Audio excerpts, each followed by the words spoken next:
Kita tidak cukup hanya dengan rajin ibadah tapi malas menekuni dan mendalami ilmu agama. Karena orang yang hanya soleh, yang rajin ibadah namun malas mendalami ilmu agama, kalau di tengah-tengah masyarakat itu seperti orang yang baik, orang yang ringan tangan, rajin menolong, tidak sombong, tetapi lugu dan polos. Orang yang baik tapi lugu dan polos, ketika ketemu orang yang licik dan penipu, tentu akan menjadi sasaran empuk. Para penipu ini senang sekali berjumpa dengan orang yang baik tapi lugu dan polos.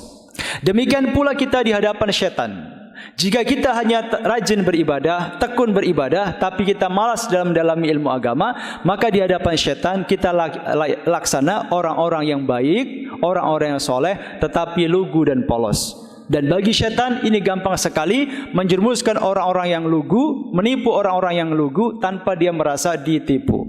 Innal ladzina amanu wa 'amilus solihati kanat lahum jannatul firdausi nuzula khalidina fiha la yabghuna 'anha hiwala. قل لو كان البحر مدادا لكلمات ربي لنفد البحر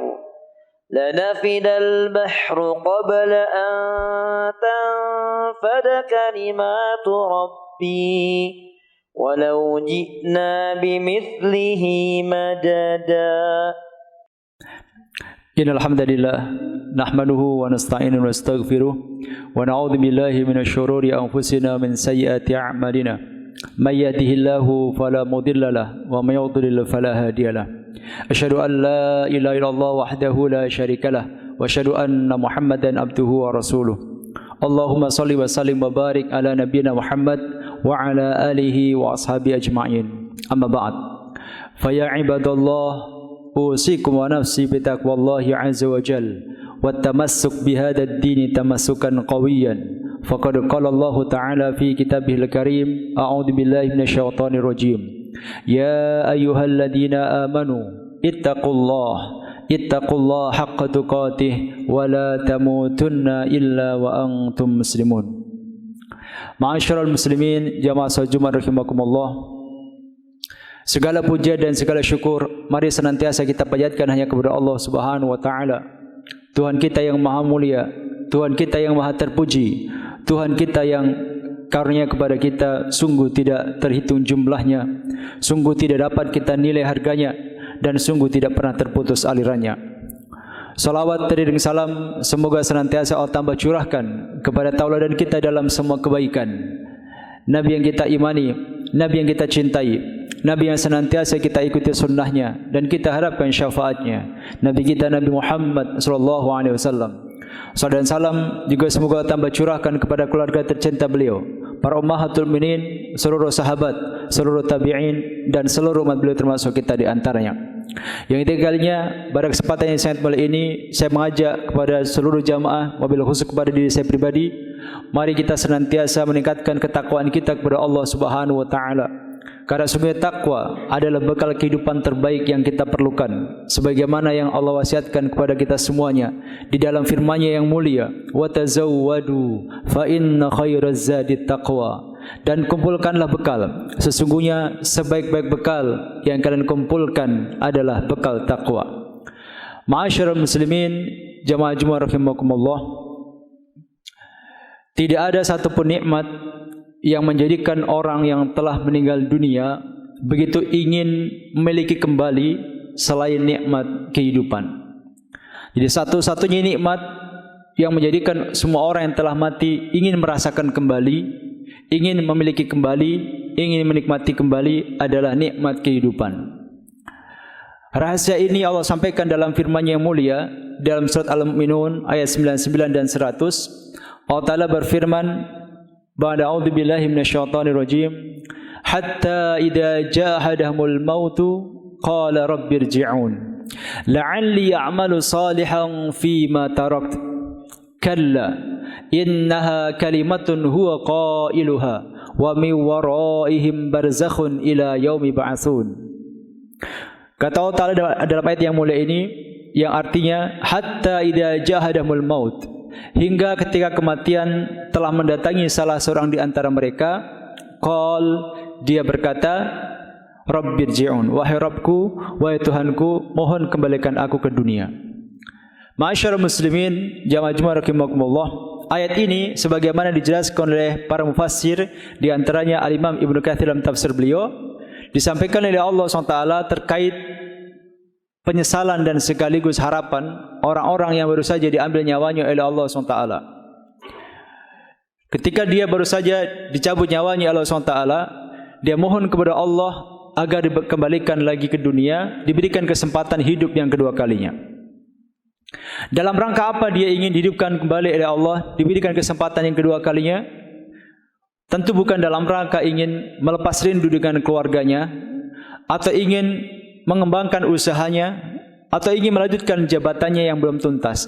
Sama sekali bukan untuk itu semuanya. Lalu untuk apa?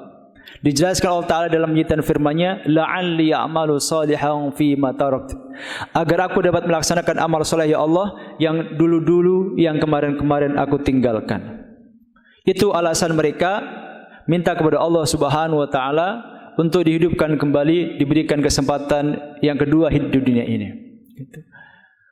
Terutama jika dia adalah orang yang kafir atau dia muslim namun selama ini jarang melaksanakan apapun yang Allah perintahkan, maka penyesalan dia dan harapan dia untuk bisa hidup kembali begitu kuat. Jika dia meninggal dalam keadaan kafir, dia ingin dihidupkan kembali oleh Allah SWT agar bisa beriman. La'alli a'malu salihan fima tarak. Jika dia seorang muslim namun selama ini jarang rukuk sujud kepada Allah Subhanahu wa Ta'ala, dia mohon kepada Allah SWT, Rabbirji'un, wahai Rabbku, wahai Tuhanku, mohon kembalikan aku ke dunia agar aku dapat rukuk sujud sebagaimana Engkau perintahkan. Jika dia muslim namun selama ini dia pelit, bakhil, dia menumpuk-numpuk harta dan tidak menunaikan haknya, dia mohon kepada Allah SWT, Rabbirji'un, wahai Rabbku, wahai Tuhanku, mohon kembalikan aku ke dunia agar aku dapat bersedekah. Jika dia muslim namun selama ini durhaka kepada orang tuanya, dia mohon kepada Allah SWT, Rabbirji'un, wahai Rabbku, wahai Tuhanku, mohon kembalikan aku ke dunia agar aku dapat berbakti kepada kedua orang tuaku. Rabbirji'un, wahai Tuhanku, kembalikan aku ke dunia. La'alli a'malu salihan fima tarak, agar aku dapat melaksanakan amal soleh yang kemarin-kemarin aku tinggalkan. Apa jawaban Allah SWT menanggapi permintaan orang-orang ini, khususnya orang-orang kafir? Dengan tegas Allah mengatakan, kalla, tidak bisa. Allah tolak permintaan mereka. Bukan Allah tidak sanggup menghidupkan orang yang telah mati. Tentu Allah sanggup menghidupkan orang yang telah mati, sebagaimana Allah pernah tunjukkan di zaman Nabi Musa, di zaman Nabi Isa alaihissalam. Di zaman Nabi Musa, sebagaimana yang Allah kisahkan dalam surat Al-Baqarah, pernah terjadi sebuah kasus pembunuhan. Namun tidak ada seorang pun yang mengaku sebagai pelakunya. CCTV belum ada, polisi pun belum ada. Maka Allah Ta'ala perintahkan kepada Nabi Musa AS untuk merintahkan kepada umatnya Bani Israel agar menyembelih seekor sapi. Lalu orang atau korban pembunuhan ini disabet dengan sebagian dari anggota badan sapi itu lalu hidup. Setelah dia hidup, kemudian dia menunjuk pelaku pembunuhannya, kemudian dimatikan kembali oleh Allah Subhanahu wa Ta'ala. Di zaman Nabi Isa, Allah juga menunjukkan kuasanya dengan memberikan mukjizat kepada Nabi Isa untuk menghidupkan orang yang telah mati. Sebagaimana Allah sampaikan tentang Nabi Isa alaihissalam, wa uhyil mauta biidznillah, dan aku dapat menghidupkan orang yang telah mati dengan izin Allah SWT. Allah kuasa, Allah mampu untuk menghidupkan orang-orang yang telah mati. Namun terhadap permintaan orang-orang yang meninggal dunia, Allah tolak untuk hidup kembali. Kalla, tidak bisa. Innaha kalimatun huwa qailuha, itu hanya ucapan, hanya kalimat, hanya permohonan yang dapat mereka sampaikan, tapi tidak mungkin Allah kabulkan. Wa min waraihim barzakhun ila yaumi ba'tsun, dan di hadapan mereka terdapat barzah, terdapat dinding pembatas hingga saatnya mereka semuanya dibangkitkan oleh Allah Subhanahu wa Ta'ala. Ma'asyiral muslimin, jamaah Jumat rahimakumullah, ayat yang mulia ini patut sekali untuk menjadi bahan muhasabah, bahan renungan untuk kita semuanya, bahwa nikmat terbesar kita setelah nikmat iman dan Islam ini adalah nikmat kehidupan. Kita harus betul-betul menghargai hidup kita, karena posisi kita di akhirat itu sangat ditentukan oleh bagaimana kita hidup sekarang ini. Seseorang hanya bisa meraih derajat yang tinggi di akhirat ketika dia bisa memanfaatkan nikmat hidup ini dengan sebaik-baiknya. Nah, salah satu upaya kita dalam rangka mensyukuri nikmat hidup yang Allah berikan kepada kita ini, yang pertama adalah kita berupaya memaksimalkan kebaikan dan meminimalisir kegiatan-kegiatan, aktivitas-aktivitas yang bersifat mubah. Dalam syariat agama kita, kita mengenal ada yang namanya ibadah, ada yang namanya maksiat, tapi ada juga hal-hal yang sifatnya mubah. Kalau ibadah jelas, misalnya kita siang ini berkumpul di masjid yang mulia ini, di Masjid As-Saff, dalam rangka memenuhi panggilan Allah Subhanahu wa taala. Ya ayyuhalladzina amanu idza nudiya lis-salati min yaumil jumu'ah fas'au ila dzikrillah wa dzarul bai'. Wahai orang-orang beriman, jika kalian diseru untuk melaksanakan salat pada hari Jumat, fas'au ila dzikrillah, maka bergegaslah untuk mengingat Allah SWT. Wa dzarul bai', dan tinggalkan seluruh aktivitas jual beli, tinggalkan seluruh aktivitas pekerjaan. Kita berkumpul di sini mungkin 1,5 jam, bahkan mungkin ada yang lebih dari 1,5 jam.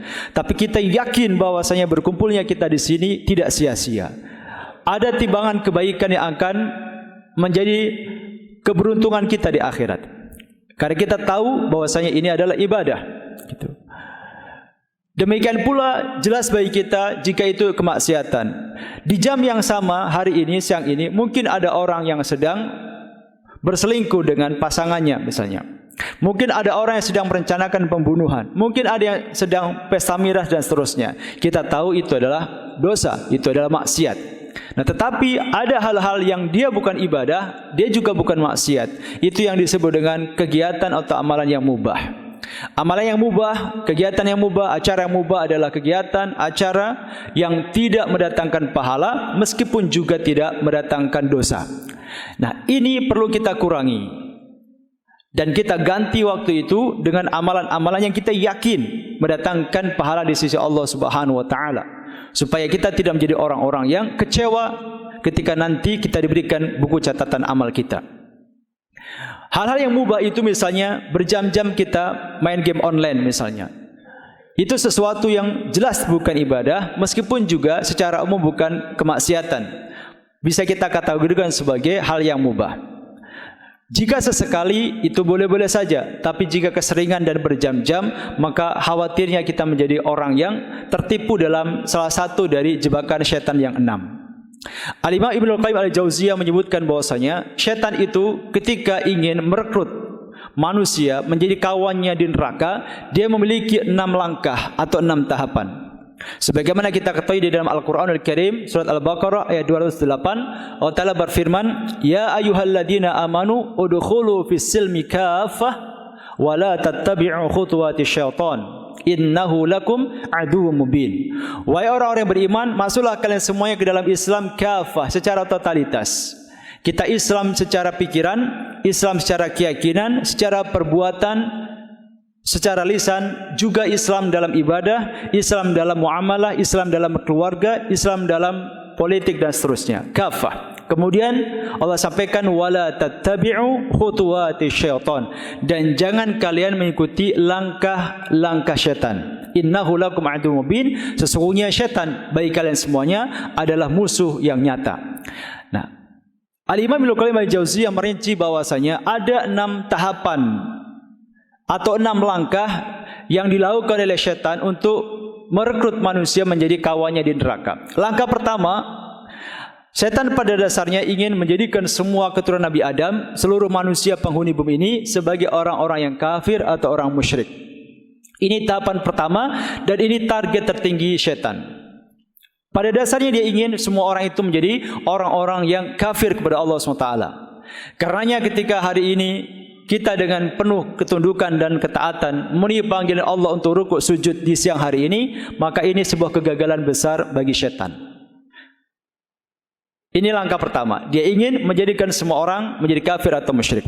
Jika dia gagal menjadikan orang itu kafir atau musyrik, maka langkah kedua adalah dia ingin jadikan orang itu meskipun dia muslim tetapi menjadi orang yang sangat menikmati dan menyukai perbuatan-perbuatan bid'ah yang sesat.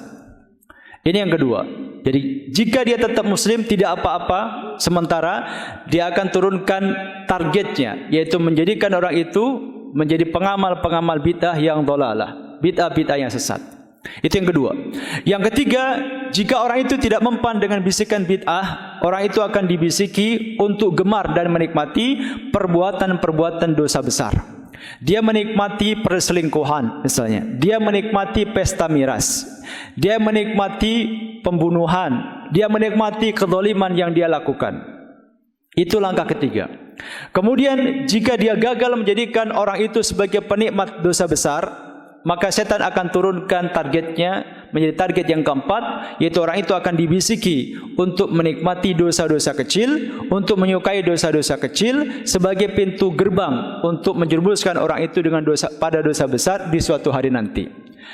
Jika seseorang misalnya hari ini atau saat ini belum mampu dibisiki dan dijerumuskan kepada perzinahan, perselingkuhan misalnya, maka syaitan akan menggemarkan orang itu untuk hobi menonton gambar atau video porno. Sebagai pintu masuk suatu hari nanti, dia akan dapat dijerumuskan ke dalam perbuatan dosa besar berupa zina yang sesungguhnya. Itu yang keempat. Nah, yang kelima, dan ini menjadi poin kita, jika orang itu gagal dibisiki untuk melakukan kemaksiatan, maka syaitan akan menurunkan langkahnya menjadi langkah yang kelima, yaitu orang itu akan disibukkan dengan perbuatan-perbuatan, dengan kegiatan-kegiatan yang mubah. Jika gagal dengan kemaksiatan, maka orang itu akan disibukkan dengan aktivitas kegiatan-kegiatan yang tidak ada pahalanya meskipun tidak dosa. Kegiatan-kegiatan yang anfaedah. Kegiatan yang mubah jamaah sekalian, itu ibaratnya jika kita adalah seorang pedagang, kita setiap hari buka toko dari pagi sampai sore. Ketika sore mau tutup, kita hitung omset hari itu, ternyata tidak dapat untung meskipun tidak rugi. Itu mubah.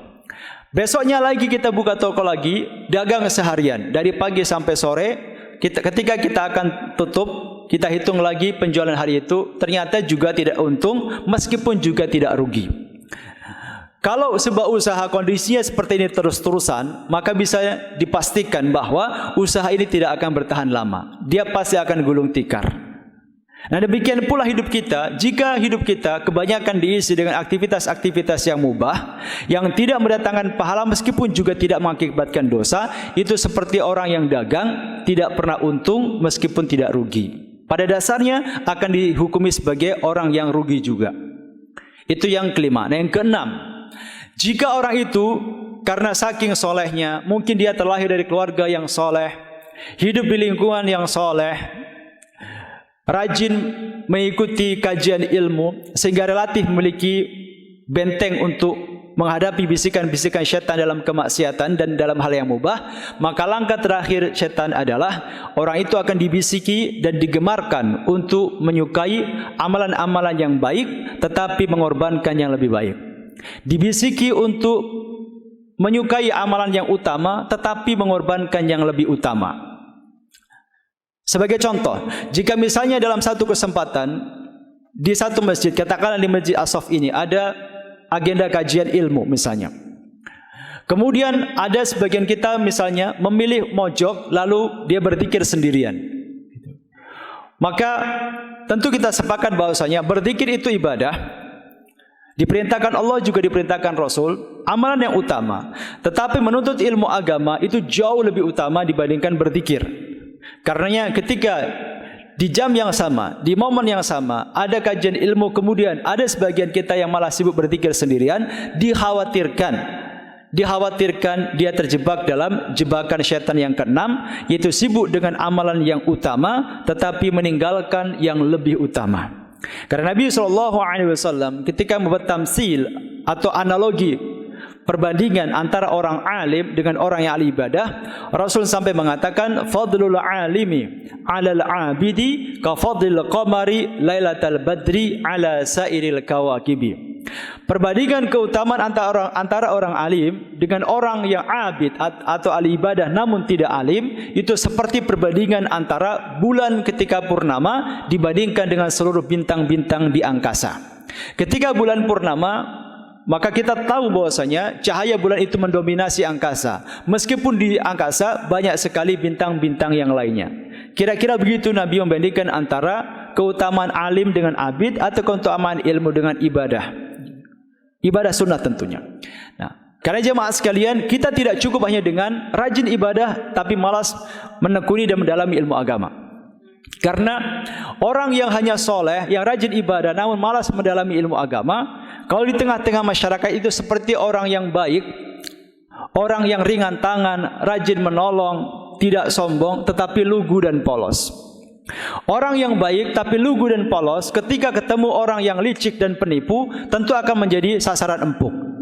Para penipu ini senang sekali berjumpa dengan orang yang baik tapi lugu dan polos. Demikian pula kita di hadapan setan.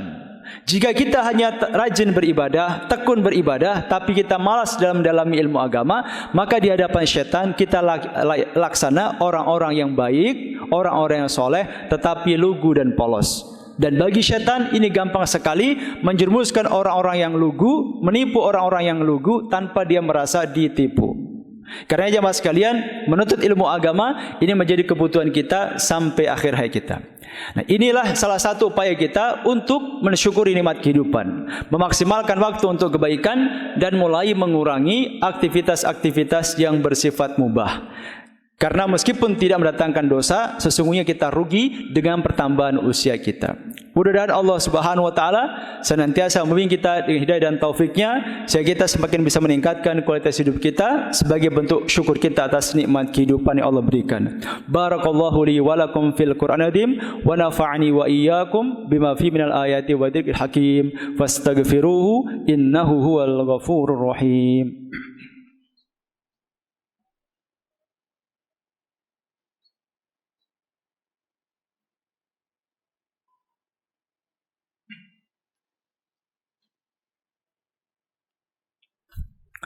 Alhamdulillahi rabbil alamin wal 'aqibatu lil muttaqin wala 'udwana illa 'alal zalimin. Asyhadu an la ilaha illallah wahdahu la syarikalah syahadatan tunji qailaha min 'adzabil jahim wa tudkhiluhu ila jannatin na'im. Wa asyhadu anna Muhammadan 'abduhu wa rasul mab'utsu bil kitabil mubin al fariqi bainal huda wad dhalal wal ghayyi war rasyad wasyakki wal yaqin. Wa nusalli wa nusallimu ala habibina al karim nabiyina Muhammadin wa ala alihi wa ashabi ajma'in. Amma ba'd.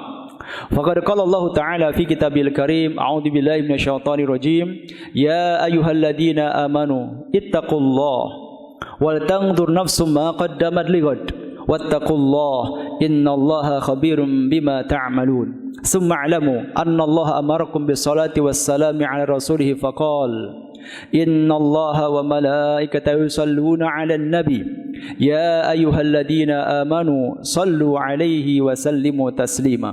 Allahumma salli 'ala Muhammad wa 'ala ali Muhammad kama sallaita 'ala Ibrahim wa 'ala ali Ibrahim wa barik 'ala Muhammad wa 'ala ali Muhammad kama barakta 'ala Ibrahim wa 'ala ali Ibrahim fil 'alamin innaka Hamidum Majid.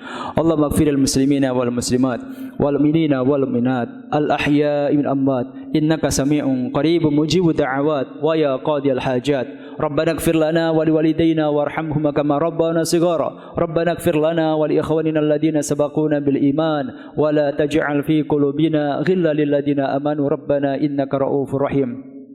ربنا لا تؤاخذنا إن نسينا أخطأنا ربنا ولا تحمل علينا إسرا كما حملته على الذين من قبلنا ربنا ولا تحملنا ما لا طاقة لنا به واعف عنا واغفر لنا وارحمنا أنت مولانا فانصرنا على القوم الكافرين ربنا آتنا في الدنيا حسنة وفي الآخرة حسنة وقنا عذاب النار والحمد لله رب العالمين أقم الصلاة.